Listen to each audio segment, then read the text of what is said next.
Welcome back to the show, everybody. It's your host, John Scardina. I am so excited for this episode. Shawn Steadman is the man, the myth, the legend, also the boss, and we'll talk about that for in a second. But just give you a quick background about today's episode. We're going to be talking about higher ed, and we're going to be talking about learning. We're going to be talking about Shawn's experiences as a practitioner, helping out people as an educator. So important for our field. We have too many people who teach but don't practice. He practices, he teaches. Great mentor, great somebody to follow. He is the director there at St. Louis University, where I just announced about a month and a half ago that I'll be teaching at. Really excited to work with him and his team at SLU. It's great to be in St. Louis. Welcome to the show, Shawn. Thank you. I really appreciate it. I'm looking forward to having this discussion, and hopefully we can help some people in the future. Yeah, so let's talk about, if we're talking about future, you're obviously dealing with students, right, who are probably come from a mixed background, especially if they're getting into emergency management. In terms of your student dynamics, do you find that there's a lot of 18-year-olds that come right out of college, or, I mean, because you're doing with master's programs as well, are they already practitioners? What is the level of competency that you're dealing with in higher ed right now?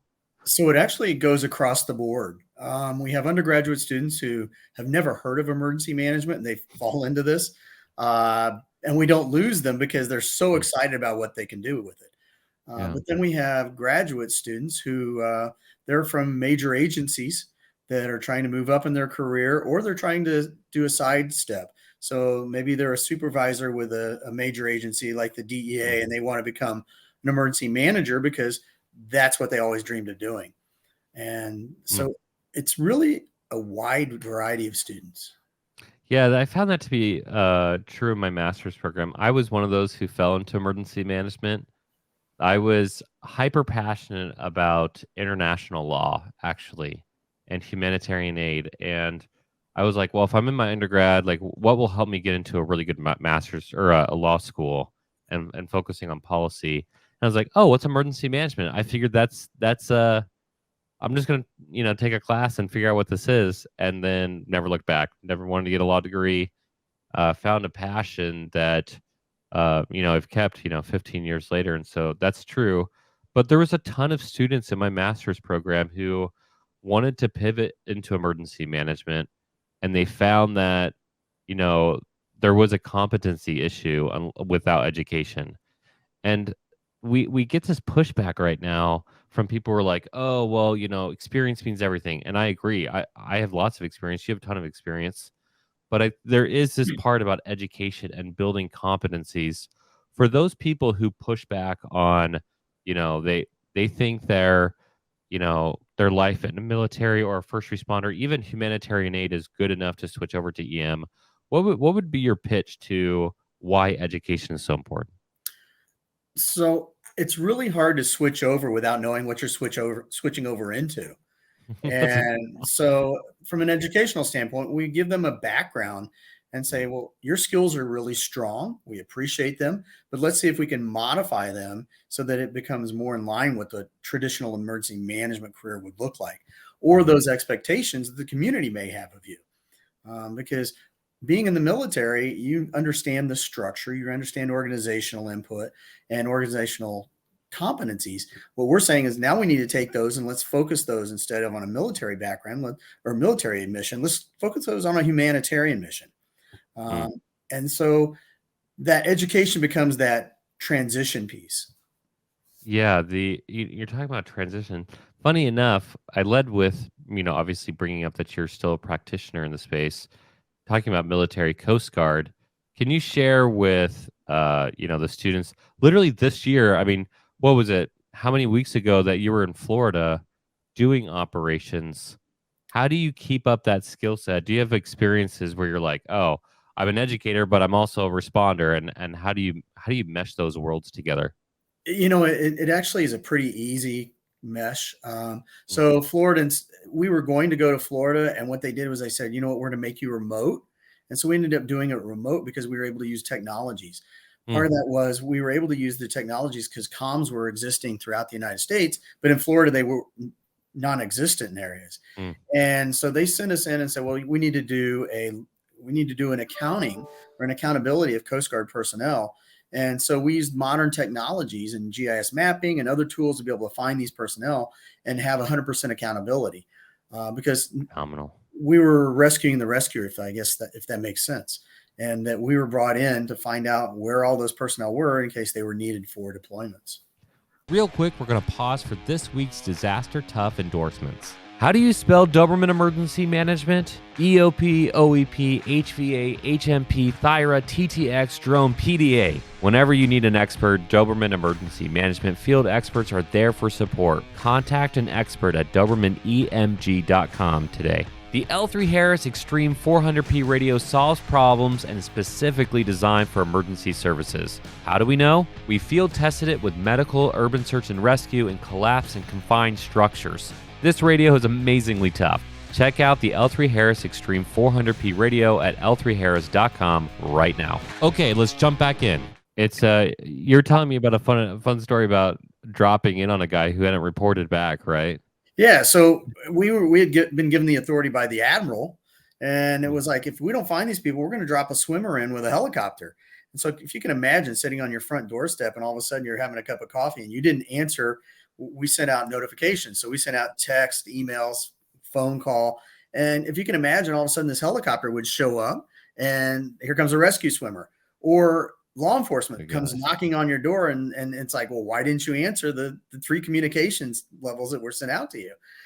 We're trying to emphasize that technology is really important in terms of accountability. And Washington, D.C., the admirals that sit in Washington, they want to know that everybody's taken care of. Yeah. And so when you get involved with an organization, you have to understand that the organization, you have responsibilities to that organization. And it's not just I put my name on a piece of paper, but they have responsibilities back to you. And that's part of that. It's a two-way street there. Talk about business continuity, and there's the two sides of that. Some, the fact that, hey, did you really need to sell a helicopter? But the other side of it is like, we care so much about you. We will send a helicopter, so you better respond. Exactly. Right? We're going to treat it like an emergency. Yeah, and that's key. And it's just like any corporation in business continuity, they want to take care of their personnel as well. Mm-hmm. So what do you have in place to make sure that happens? How do you make sure you have accountability? And that's always an issue that management, as part of their responsibility, has to consider. Yeah, running a small business, we are 100% virtual. My number 2, she's in Georgia. My number 3, he's in Vermont. I have interns all over the country. My bookkeeper's in LA, right, or San Diego. Like, we are a virtual company, and we've had to rely very heavily on technologies in order to stay ahead, to make sure that people are okay if they do get deployed, or if we're even arranging travel. Blue sky stuff. We went down to Alabama, just 2 weeks ago to meet with a school district to help them out.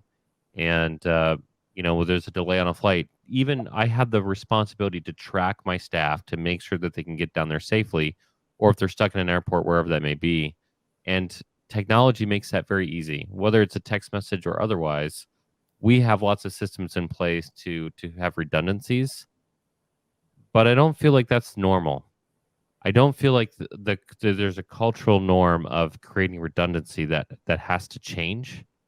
And I'm curious about the expectations of those who are in emergency management getting now, because they're so used to technologies. Is that norm switching, or do you think there's still going to be a lot of pushback there? I think it's switching. As you're seeing younger emergency managers come out, we're training them on technologies in the higher ed area, right? So they're understanding what's out there from incident management to communications to accountability to mapping, GIS mapping. We're training those things in the educational environment. So as they're coming out, they're having expectations of the agencies they're going to work with, saying, well, how come you're not using this? How come we're not tracking people? How come we're not using mapping? So they're asking those questions, which is starting to change that tide.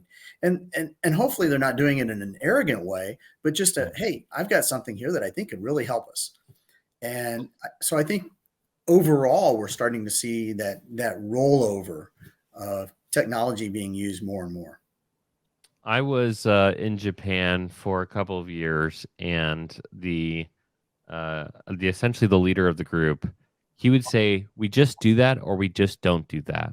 Mhm. And he cleaned up a lot of stupid, essentially immature problems very quickly because there's this expectation there. It's like we just don't do that, or we just do that. I find the same things happening when I was either a youth leader or working with college students, whomever, where they just have this expectation. And it's not an arrogance thing. They're just like, well, why aren't you doing that? Right. Like, where is it? Because I'm expecting like I went to a school district who had a 60% poverty rate, and all the students had a Chromebook. Again, expectation that they would have access to a computer and materials and supplies, and the school had gotten a grant. The good thing is like there's just an expectation to do things. What are some of the expectations in emergency management that need to change for us to become better? I think the biggest expectation is that coordination and collaboration aspect. Mm, Um, we work for the people. That's who we work for. We work for the citizens of this country. And our authority comes out of that, right? So, as part of our expectation is I need to take care of everybody and we need to take care of them in the best way we know how with the resources we have. Now, we don't own resources as emergency managers. We have to be able to use everybody else's toys, as they say. So I need to be developing relationships mm, with other people in the community, the fire chiefs, the police chiefs, the public health officials, the medical institutions, and saying, all right, as we develop these, we're here to support you. And mm, so one of the things we look at, somebody goes, well, are you a first responder? Well, in one capacity I am, but not as an emergency manager. As an emergency manager, I'm more of a second responder. I'm there to make sure they have all the needs and the tools and the planning that goes with it to make sure that outcome or that mission is achieved. And so that's kind of the biggest issue right now is we're going from that good old boy network to all right, we really have a legitimate position and a legitimate role in order mm. to make these successful. Yeah, even the term first responder to me before it's very clear. First responder, fire, police, CMS, done. Yeah, like that's that's still very much true. And maybe even USAR as well. Like people I tip my hat to and consider heroes. But after going through several type 1 events, I I I'm hyper passionate that the strategic level, it should really just be called strategic and tactical because I can't do the tactical job. Like that's not my role.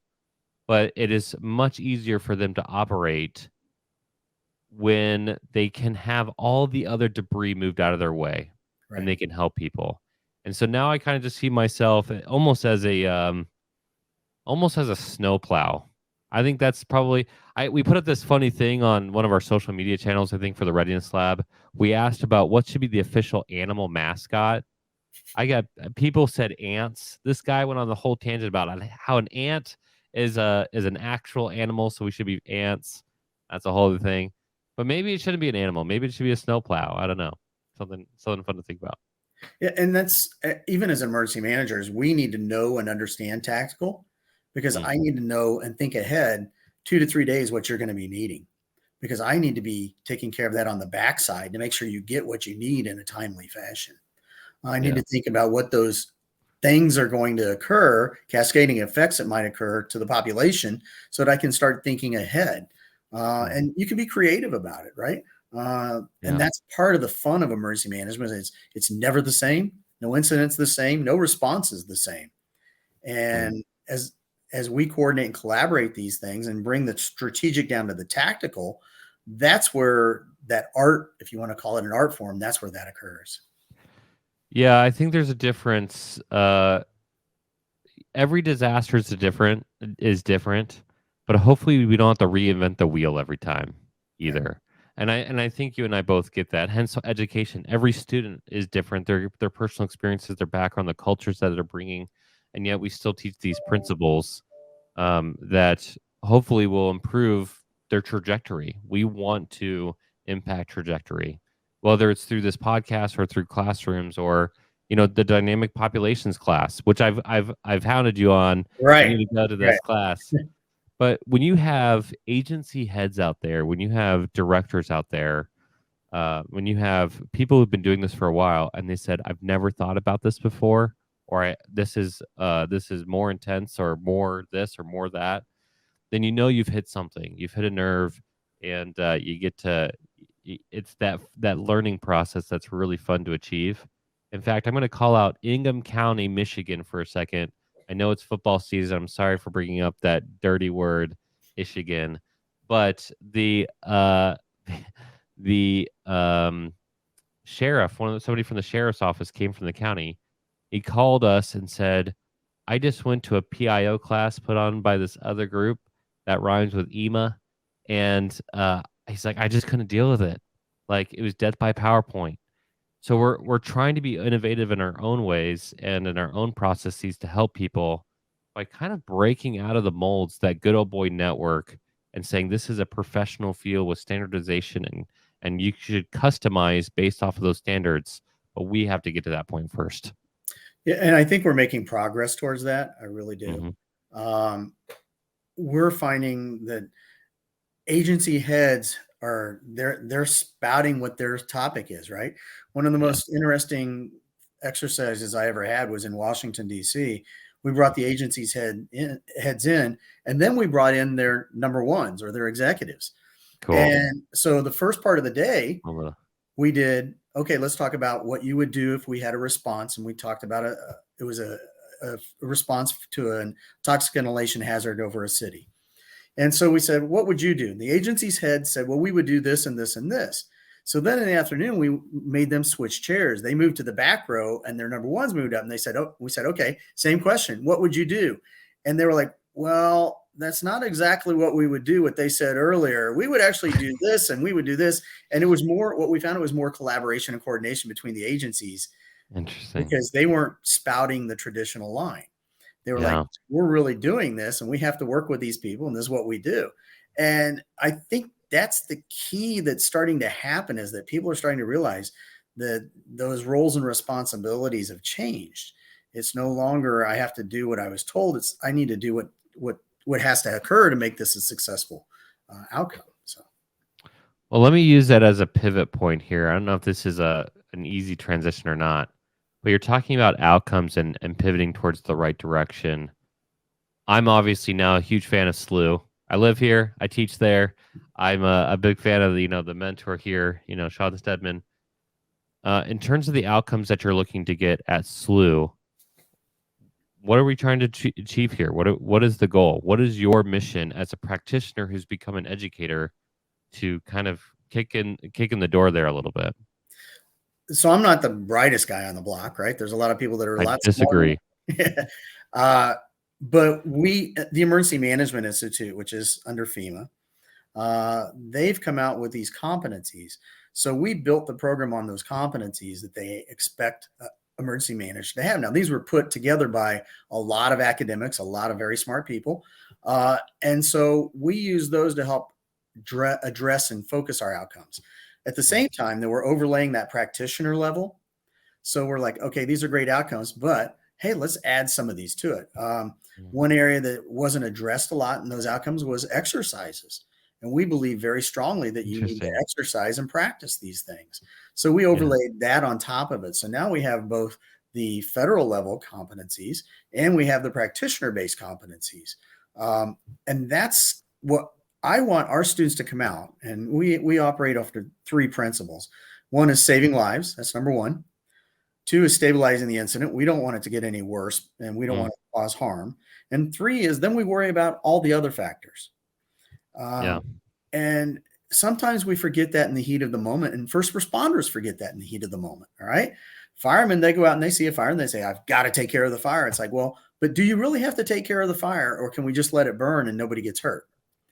Yeah. So those are things that we're trying to educate from a strategic standpoint. What are our real obligations and what do we need to do for the community to make sure they're safe? Yeah. So before I say this statement, I need to tell the audience that SLU didn't pay me to say this, and I just like saying it because I work there and excited to get involved in SLU. But that was one of the major draws when I was looking at it, and the opportunity of meeting with you at lunch the other day about this response focus. There are there are too many people in emergency management. I know the single source where it started and has festered in such a negative way, where people think emergency management, i.e., emergency management, shouldn't be involved in emergencies. And that is a broken perspective. Emergency managers should do everything they can do to prevent a response from happening. Absolutely. But in a response, especially a catastrophic response, there's so much that we can do to help, to save lives, to speed up recovery, to worry about cascading impacts and think about strategic ideas. We really need to hone in onto those things. And quite frankly, it's attractive for people who want to get into this field, right? They want to help out with emergencies almost as a humanitarians in this policy development kind of way. But I think we lose that a little bit because of some of the contractors out there who want to push away from that so they can get more money, essentially. So Yeah. all things really important to highlight. Um, as we move away from that, though, as you're talking about your own personal experiences, advice to the future, right? The emergency managers are getting out there who maybe are just graduating, maybe from your program or for other programs. What advice would you give to them of how to really tackle this field? Take it by storm. I think the biggest piece of advice I would say is continue to learn. Mm, One of the things that we really need to be stronger at is what's everybody doing and how are they going about doing it. So if you have those opportunities to take tactical courses, take them. If you have the opportunity to go to various institutes and places around the country that offer free training, take advantage of it, because you're going to come back with a different perspective, and you're going to be able to be more of more value to those people that are on the front line if you've taken some of the same courses they have. That doesn't mm, mean I'm going to be a police officer, but I'm going to understand what they need to do their job and some of the tactics and strategies to support them. Um, mm. that's key, the continuous learning. The other thing is to make contacts, because you never know when you're going to get that call at 2 a.m. that says, "Can you come help me?" And every emergency manager I know will say, "Let me get on the plane." Mm. So it really is a calling. And I think people look at it as a job sometimes, and it's more than a job. It really is a calling. It really is a lifestyle. You're Mm. following things that aren't normal. Every morning I get up, the first thing I do is I look at the weather, because okay, Me too. it's like, Yeah. and it's like Yeah. before I got on the call, I'm looking at, okay, what's the latest hurricane situation, Yes. right? Because I'm trying to plan in advance on what's going to occur. Mm. That's key. When they do the planning, you need to look at the planning as in, what are you going to do to affect the outcome? You're not just doing plans to get grants. And that's what I said to the students one time. I said, you know what? Everybody writes grants. You have to write grants because you need funding, but you need to understand why you're getting the money. It's not to buy the radio that's going to sit on the shelf and then you forgot to buy batteries as part of Mhm. the grant. So now you don't have access to a radio as it dies. You need to think ahead. What are we going to use it for? What are we going to do with it? A lot of funding came out after 9/11, and there's a lot of concern about what happened to all that funding. Where did it go? And Mm. so part of our responsibility is to make sure that we use it in the best manner possible. Well, Yeah, being responsible for that. There's more funding in EM right now than I've ever seen before. States have massive amounts of money that was sent to them because of COVID, and to use that prudently, to use it effectively to help out the end user essentially. Really great call outs there. Keeping the purpose at heart. I got into emergency management because I was really frustrated with a disaster that happened and impacted some of my friends. And I was like, again, that lawyer perspective. I'm going to impact international humanitarian aid through this law degree. And then I found that there was this niche area that I could dive into, and I never looked back. And I do feel like it's like a calling. I do feel it's an opportunity to, you know, we do thank first responders a lot. We could thank them even more. Military, we could definitely thank a lot more. But man, they can't do everything, and they shouldn't be expected to do everything. We need to be a support system to them and to our other stakeholders as well. And just making those call outs, wow, like hopefully somebody's listening to this right now and saying, yes, I'm thinking about getting an emergency management. And I do feel like it's a calling as well. So shout out to you who's ever out there who's thinking about that. And the other side of that is for the emergency managers that are out there actively engaged in the business, be willing to mentor those younger individuals. Be willing to reach out to the universities around you or those locations and say, hey, listen, I'd like to be able to mentor a couple of students because they need that. We stand on the shoulder of giants, and we want to make sure that the next generation doesn't have to relearn some of the things we learned. So. Yes, real world. I work with NATO as part of my day job, right, with Doberman, and even though we've been dealing with war in the Middle East for the last 20 plus years, the lessons learned of how to do civilian military operations for large scale populations that don't migrate, i.e., World War II, a lot of those lessons are lost, and so now they're looking at emergency managers and they say, okay, forget like the why. It could be a bomb, it could be an earthquake, but when you have millions of people who are in a population that needs support, mass care, evacuations, medical transport, triage, all that stuff, how do you help out that population? And really interesting that military officers are reaching out to emergency managers and saying, you are perfecting this craft from a strategic level. Let's see if we can apply it across the board. And so it shows, if anything, it shows that innovation wheel is starting to turn, where we are absolutely required to be on the top of our game, because if a general from NATO calls you, or in my case, messaged you on Instagram and said, what do you know about setting up refugee camps in Poland? Then you have to be able to say, let me connect you to the right people, instead of, I don't know, good luck. Right. That's not going to work. Well, and I've been lucky enough to, like, St. Louis University, which I love. It's a Catholic Jesuit university. And so we're really putting boots on the ground for the mission. And that is the humanitarian, helping others around the world or in the United States. And so it's been a nice mesh between the two. And they're fully supportive of what we do because they see the value in it. And we get those calls from, I was contacted by somebody that's working in the Ukraine. They're like, hey, can you be a planning section chief for the Ukraine on a humanitarian mission over there? And I'm like, well, I can, but I need to make sure that from the State Department standpoint, I'm okay with that. Yeah.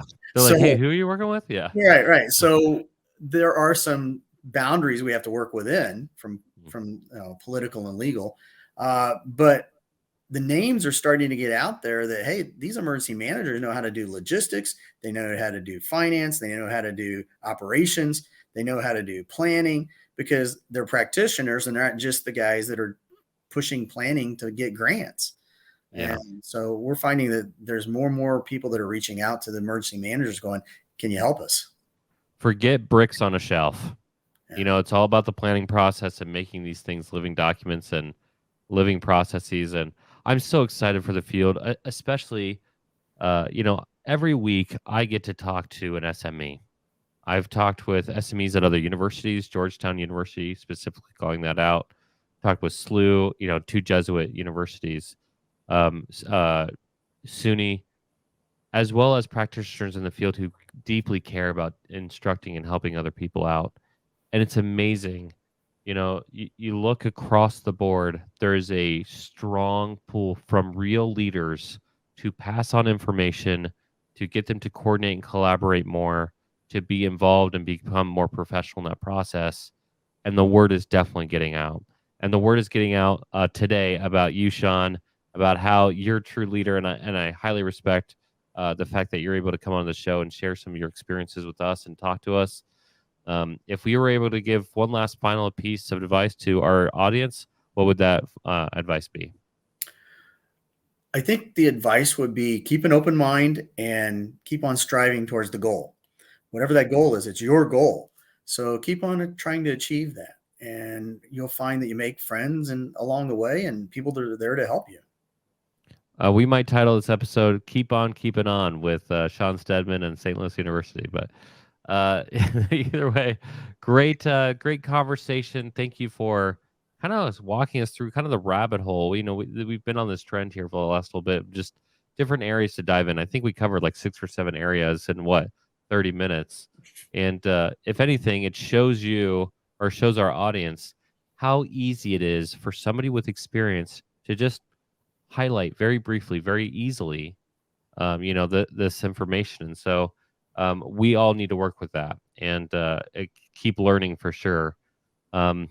So if you, talking to the audience now, if you liked this episode, if you learned something, if your desire to want to even be a person who feels like they have a calling in this and seek education, there's so many different ways to do that. We've offered books, we've talked to educators, we've looked at, you're listening to this podcast right now. There's lots of different ways. If you have found something that you feel like is like a aha moment for you in the field, put us in the comments of Disaster Tough Podcast on, across our social media channels. I would love to see how people are learning across the field and how they're staying educated. One great opportunity for everybody to stay educated is attending emergency management response for dynamic populations. I've been telling Shawn he needs to go. He definitely, one of these times we're going to get him there. But that is a great opportunity to see high fidelity, interactive training of what it can be like and learn from other experts. So check out the readinesslab.com for that training. Tell us what else you're doing, and we'll see you for the next one.